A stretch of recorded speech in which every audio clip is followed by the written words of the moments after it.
South ఇండియాలోనే అతి తక్కువ ధరలకి రత్నాలనందించే ఏకైక సంస్థ 6JVR. ఫరీదాబాద్ లో అరెస్ట్ చేసినటువంటి షాహిద్ అనే మహిళా వైద్యురాలు జైష్ కి కమాండర్ గా అంటే మహిళా కమాండర్ గా ఉన్నారని, ఢిల్లీలో జరిగినటువంటి పేలుళ్లు మొత్తానికి కారణం ఆమెనని, చాలా తీవ్రవాద ఉగ్రవాద సంస్థలతో దగ్గర సంబంధాలు ఆమెకు ఉన్నాయని, ఇక్కడ అంటే మన దేశంలో పెద్ద నెట్వర్క్ నే ఆమె నడిపిస్తున్నారని చెప్తా ఉన్నారు.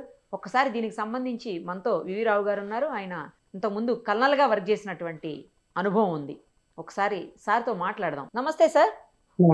సార్, ఏంటి అసలు మహిళా కమాండర్ అని చెప్తున్నారు, మహిళలే మొత్తం అసలు దీని వెనక ఉండి నడిపించారని అంటున్నారు. ఇంతవరకు మనం ఎప్పుడు ఇలా వినలేదు, ఫస్ట్ టైం వింటున్నాను అనుకుంటున్నా తెలిసి మనం ఇండియాలో మహిళలు వెనకాలండి చేశారని చెప్పి. జైష్ లాంటి ఒక పెద్ద ఉగ్రవాద సంస్థకి ఈమెనే కీలకమైన వ్యక్తిగా చెప్తా ఉన్నారు. చాలామంది మహిళల్ని ఆమె అట్రాక్ట్ చేసి ఈ ఆపరేషన్స్కి వాడుతున్నారు అని చెప్తా ఉన్నారు.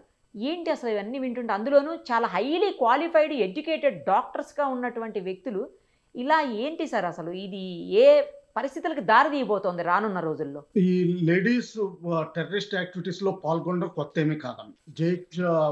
ఐసిస్ కూడా, ఆల్ ఖైదా కూడా వాళ్ళకి ఉమెన్ వింగ్ ఎప్పుడు ఉంటుంది. నక్సలైట్స్కి ఎలాగనే ఉమెన్ వింగ్ ఉంటుందో అలాగా ప్రతి టెర్రరిస్ట్ ఆర్గనైజేషన్కి ఉంటుంది. అయితే ముందర దానికి అంత వాల్యూ ఇచ్చేవారు కాదు. ఎప్పుడైతే ఈవిడ్ని రిక్రూట్ చేసుకుని జనరల్గా వెళ్ళిన కొరియర్స్ కింద, ఆర్గనైజర్స్ కింద, బ్యాక్గ్రౌండ్ స్టాఫ్ వర్క్ అంటే ఏదంటామో BPO కింద వెళ్ళి వాడతారు. కొంతమంది సూసైడ్ బాంబర్స్ కూడా అవుతారు. ఎందుకంటే ఫర్ ఎగ్జాంపుల్ రాజీవ్ గాంధీని చంపింది మహిళ, ఆ విధంగా చూసుకోవాలి. ఇప్పుడు ఆపరేషన్ సింధూర్ లో Jaishe Mohammed top leader family మొత్తం అంతా డిస్ట్రాయ్ అయ్యారు. అందులో ఆయన సిస్టర్ ఫ్యామిలీ అంతా దాదాపు చనిపోయారు.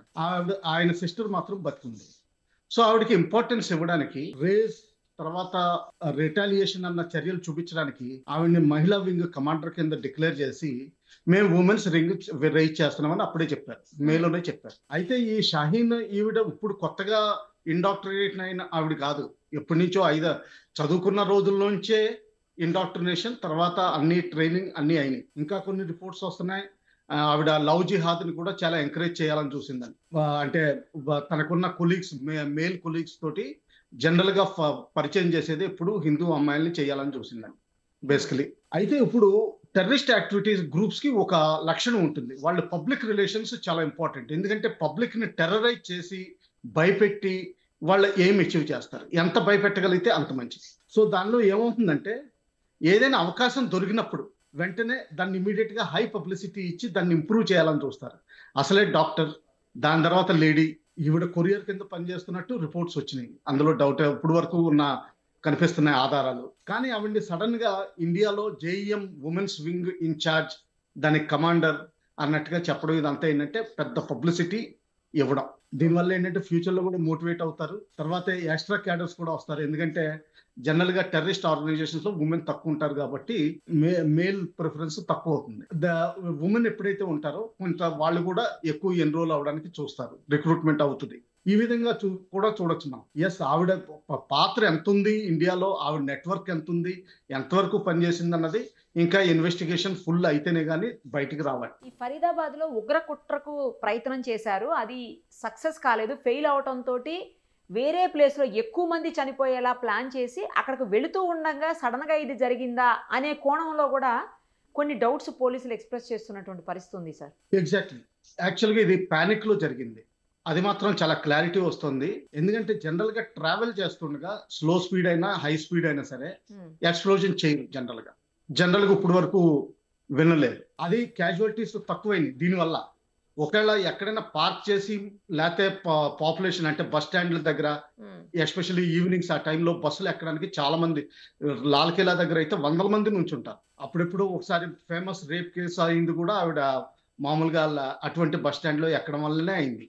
అంత రద్దీ ఉంటుంది. ఆ రద్దీ ఉన్న చోట్ల అక్కడ బ్లాస్ట్ చేయొచ్చు. కానీ అంతకంటే ఏంటంటే ఇది అతను ఎవరైతే సూసైడ్ బాంబర్ ఉన్నారో ఆ డాక్టర్ ఏంటంటే అప్పటికే తెలిసిపోయింది, నేను ఇప్పుడు పోలీసులు నా కోసం చూస్తున్నారు, మెటీరియల్స్ దొరికిపోయినాయి. ఎందుకంటే ఈ ఆపరేషన్ 15-20 రోజుల నుంచి నడుస్తుంది. ఎప్పుడైతే ఫస్ట్ పోస్టర్ అంటిస్తున్న మనిషి దొరికాడో అప్పటి నుంచి నడుస్తుంది. సో వీళ్ళకి కవర్ వస్తూనే ఉంది.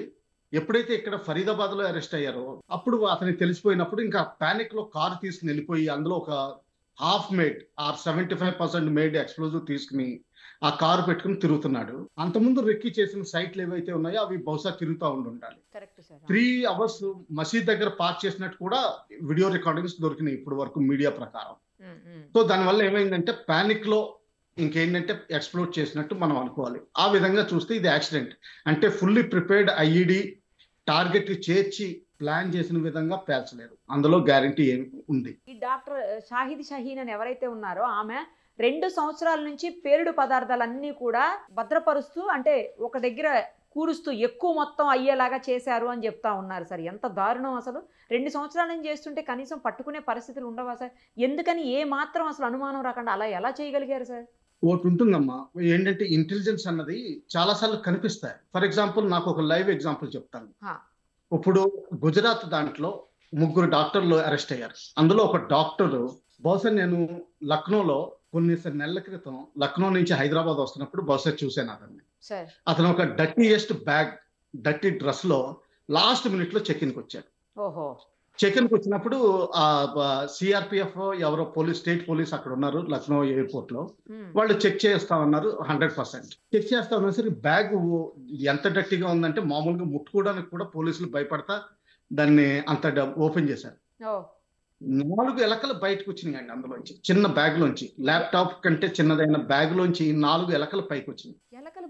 అదే ఎలకలు బయటకు వచ్చినాయి. నేను వెంటనే మా వాళ్ళతో అందరితోటి అన్నాను, ఇది చూడు వీళ్ళు ఏం చేస్తున్నారు, ఇది కావాలని చేస్తున్నారు ఇది. ఎందుకంటే నాకున్న ఎక్స్పీరియన్స్ తోటి ఏంటంటే ఇది ట్రయల్ అనమాట. అంటే ఇటువంటి వాటిని తీసుకెళ్తే పోలీసుల రియాక్షన్ ఎలా ఉంటుంది. తర్వాత ఏంటంటే ఎయిర్పోర్ట్ అన్నది చాలా శానిటైజ్డ్ ప్లేస్. అక్కడ ఎలకలు ఇంట్రడ్యూస్ చేయగలిగితే అవి పెరుగుతూ ఉంటాయి. ఎందుకంటే ఒక ఎలకంటే అర్థం చేసుకోవచ్చు ఒక బ్యాగ్ లో ఏదో కన్సీల్ అయిపోయింది పొరపాటునని. 4 ఎలకలు వీడి ఇంటి దగ్గర నుంచి రూమ్ నుంచి బయలుదేరి ఇక్కడికి వచ్చేంత వరకు భద్రంగా ఉన్నాయంటే ప్యాక్ చేసి తీసుకొచ్చాను. అంతే కదా, కరెక్ట్ సార్. అంతే. ఇది నా కాకపోతే ఏంటంటే నేను ఇప్పుడు రిటైర్ అయిపోయాను. ఒకవేళ ఎవరినైనా అలర్ట్ చేసి నేను ఆ పోలీసులకు చెప్తామని నవ్వేసరికి సార్ నేను ఎవరిదో రూమ్మేట్ ఇంట్లో ఉన్నాను, నేను ఇప్పుడు హైదరాబాద్ వెళ్ళాలి, ఆ హైదరాబాద్ డాక్టరే అనుకుంటాను ఇప్పుడు, అంటే I cannot really, but facial features దాదాపు కలుస్తున్నాయి. ఇలా జరుగుతూ ఉంటాయి. సో ఈ లేడీ డాక్టర్ ఎవరైతే ఉన్నారో జనరల్ గా వీళ్ళకి ఇచ్చే టాస్క్ల ప్రకారమే ఆవిడ చేస్తుంది. అదే బీపీఓ టైపు, వెనకాల ఆర్గనైజర్, లాజిస్టిక్ సబ్బు, ఇవన్నీ అగ్రికల్చరల్ మెటీరియల్స్, ఫెర్టిలైజర్స్ అని. అలాగే డెటనేటర్స్ కూడా మధ్యప్రదేశ్, బీహార్ ఇటువంటి గనుల్లో విపరీతంగా వాడతారు. ఆ డెటనేటర్స్ పోగు చేయడం, దాని వైర్ పోగు చేయడం పెద్ద కష్టమేం కాదు. ఆర్డిఎక్స్ అటువంటి సామాన్లు ఇప్పటి వరకు అఫీషియల్ గా రిపోర్ట్ ఏమీ రాలేదు. అంటే ఏంటంటే వీళ్ళు లోకల్ గా ఎంత పోగు చేసుకోగలిగితే అంత పోగు చేస్తున్నారు. అదే పోగు చేయమని చెప్పుంటారు, వాళ్ళకి ఆర్డర్స్ వస్తున్నాయి ఎక్కడి నుంచో, బహుశా పాకిస్తాన్ నుంచే వస్తున్నాయి, వయా బంగ్లాదేశ్ కూడా రావచ్చు. ఎందుకంటే ఇప్పుడు ఆపరేషన్ సింధూర్ తర్వాత మన దేశం క్లారిటీతో చెప్పింది నెక్స్ట్ చర్యకి మేము యుద్ధ చర్య కింద పసిగడతాం, దాని పరిశ్రమలు యుద్ధ చర్య కిందే ఉంటాయని చెప్పారు. దానివల్ల ఏంటంటే వయా బంగ్లాదేశ్ ఈ ఆపరేషన్స్ చేయాలని చాలా ప్రయత్నిస్తున్నారు. ఆల్రెడీ వాళ్ళకి మాడ్యూల్స్ ఉన్నాయి, చాలా ఆపరేట్ చేస్తారు. ఇది ఫ్యూచర్ లో జరిగేది. జమాత్ ఉల్ మోమినాత్ కమాండర్ అని చెప్తున్నారు సార్. ఈమెను నిఘా వర్గాలు తేల్చారు. నేను ఇంత ముందు చెప్పాను కదా, పంజాబ్ టెర్రరిజం ఉన్నప్పుడు ప్రతి వాళ్ళు లెఫ్టినెంట్ జనరల్ అనేవారు, ప్రతి టెర్రరిస్ట్ ని. అందరినీ కమాండర్ అని చెప్తారు. ఇప్పుడు మన లోకల్ రాజకీయ నాయకులు చూడండి, ఒక పల్లెటూరులో ఒక ఇన్ఛార్జ్ ఉంటాడు, వాడిని నాయకుడు అంటారు. యాక్చువల్గా తీరా చూస్తే పెద్ద నాయకత్వం ఉండదు ఆయన దగ్గర. అంటే స్టేట్ లీడర్ ఏం కాదు, నేషనల్ లీడర్ కాదు, ఎప్పుడు ఎన్ని ఎలక్షన్స్ లో కూడా కంటెస్ట్ చేయరు, కానీ లీడర్ అనేస్తారు. ఇక్కడ ఫ్లెక్సీ బోర్డులు చూస్తే ప్రతి బోర్డు మీద 10-20 మంది లీడర్లు కనిపిస్తారు. అలాగే ఎప్పుడైనా పట్టుబడినప్పుడు వాడే లీడర్ అనేస్తారు. ఇప్పుడు కాశ్మీర్ లో కూడా చూసాం, ఎల్ఈటి లీడర్స్ ఒక పేరుతోటి కనీసం 10 మంది చనిపోయి ఉంటారు. మక్కీ సాబ్ అంటారు.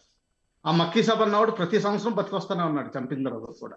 ఇది కూడా ఉంటుంది. ఇది పబ్లిక్ రిలేషన్స్ టెర్రరిజానికి ఆక్సిజన్. మంచి ఎంత టెర్రర్ క్రియేట్ చేయగలిగి, ఎంత పాపులారిటీ క్రియేట్ చేయగలిగితే అంత వాళ్ళకి రిక్రూట్మెంట్ అవుతుంది, మనీ వస్తుంది, తర్వాత వాళ్ళ యాక్టివిటీస్ భయపెట్టడానికి వీలుగా ఉంటుంది. ఇప్పుడు మీరే అన్నారు లేడీ డాక్టర్ ఇటువంటిది ప్రొఫెసర్, అది లెక్చరర్ కావాలి, అసిస్టెంట్ ప్రొఫెసర్ అయి ఉండాలి, లేకపోతే జూనియర్ లెక్చరర్ అయి ఉండాలి. సార్ చాలా మంది డాక్టర్స్ ను ఇందులో కీలక పాత్రధారులుగా చేయటంలో కూడా ఈమె పాత్ర వహించిందట. ఎగ్జాక్ట్లీ. నేను నిన్న మీ ఛానల్లో చెప్పాను, వేరే ఛానల్లో చెప్పాను. జమ్మూ కాశ్మీర్, వెస్ట్ బెంగాల్ ఇటువంటి రాష్ట్రాల్లో ఎంబీబీఎస్ కి ప్రాచుర్యం ఎక్కువ ఉంటుంది ఇంజనీరింగ్ కంటే. అక్కడ ఏం చేస్తారంటే ఒక మాదిరి మార్కులు వచ్చిన వాళ్ళని ఎవరికైతే ఎంబీబీఎస్ సీట్ రావట్లేదో ఈ హురియత్ లీడర్స్ వీళ్ళు ఐడెంటిఫై చేస్తారు, ప్రొఫెసర్లు కూడా ఐడెంటిఫై చేస్తారు. వీడు బ్రైట్ స్పాట్ కానీ వీడికి మెరిట్ రాదు, ఫ్రీ సీట్ రాదు. అందుకని చెప్పి ఏం చేస్తారు, ఇటువంటి యూనివర్సిటీస్ వెతుకుతారు. 64 lakhs ఇక్కడ 4 yearsకి ఫీజు. ఆ 64 lakhs ఐఎస్ఐ పంపిస్తుంది, అది వయా హవాలా పంపిస్తుంది, వయా బంగ్లాదేశ్ పంపిస్తుంది. వీళ్ళు లేకపోతే వీళ్ళకి దుబాయ్లో కూడా, ఆఫ్ఘనిస్తాన్లో కూడా వీళ్ళ కాలేజెస్ ఉన్నాయి సేమ్ యూనివర్సిటీకి, అక్కడ డెలివరీ ఇస్తారు మనకి ఇక్కడ ఇవ్వకుండా. సో వీళ్ళకి అడ్మిషన్ దొరుకుతుంది. ఒకసారి అడ్మిషన్ దొరికిన తర్వాత మన ఇండియాలో యావరేజ్ ఇంటెలిజెన్స్ జనరల్గా పనిచేస్తున్న వాళ్ళు కొంచెం ఏమాత్రం శ్రద్ధ చూపించినా ఏ డిగ్రీ అయినా పాస్ అవ్వచ్చండి. అందుకని వీళ్ళు ఎంబీబీఎస్ తర్వాత ఆగిపోయారు, మరి సర్జరీకి వీటికి ఎందుకు వెళ్ళలేదు అది కూడా ఆలోచించాలి. అంటే ఏంటంటే వీళ్ళ అవకాశం అంతే, అంటే ఏంటంటే బేసికలీ స్పాన్సర్షిప్ చేసి వీళ్ళని హై పొజిషన్స్ తీసుకెళ్తారు.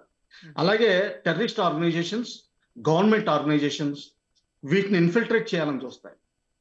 శ్రీనగర్లో జమాతే ఇస్లామీలో 3000 లిస్టెడ్ మెంబర్స్ అఫీషియల్గా ఉన్నారు. అందరూ లాయర్స్, ప్రొఫెసర్స్. వీళ్ళు గవర్నమెంట్ అఫీషియల్స్ కనిపించరు, వాళ్ళు ఎవరు రిజిస్టర్ చేసుకోలేదు, కానీ వీళ్ళందరూ పనిచేస్తూనే ఉంటారు. వాళ్ళు లాయర్స్ని ఎందుకు పట్టుకుంటారు, కోర్టు కేసులకి. తర్వాత పబ్లిక్లో ఉంటారు, ఇంటరాక్షన్ ఈజీ. తర్వాత వాళ్ళకందరికీ మంత్లీ పేమెంట్స్ కూడా వెళ్తాయి ఐఎస్ఐ నుంచి. 5000 కానివ్వండి, 10,000 కానివ్వండి. ఎప్పుడు వచ్చినా మనుషులకి భోజనం పెట్టాలి, నువ్వు బండి ఇవ్వాలి, నువ్వు ఫలానా చోట డ్రాప్ చేయమంటే డ్రాప్ చేయాలి. ఇటువంటి ఉదంతాలు మ్యాప్ తోటి కూడా వస్తాయి. అంటే ఈ లాయర్ ఇల్లు ఎక్కడుంది, వచ్చి ఇన్ఫిల్ట్రేట్ చేసినప్పుడు ఫలానా లాయర్ని వెళ్ళి అక్కడ కన్సల్ట్ చేయి, అతను నీకు నెక్స్ట్ దారి చెప్తాడు. అలాగే వీళ్ళకి ఆర్డర్స్ వచ్చినప్పుడు కూడా, ఇప్పుడంటే సెట్లో చెప్తున్నారు, ఒక్కోసారి ఏమవుతుందంటే ఫలానా మనిషిని వెళ్ళి కలు.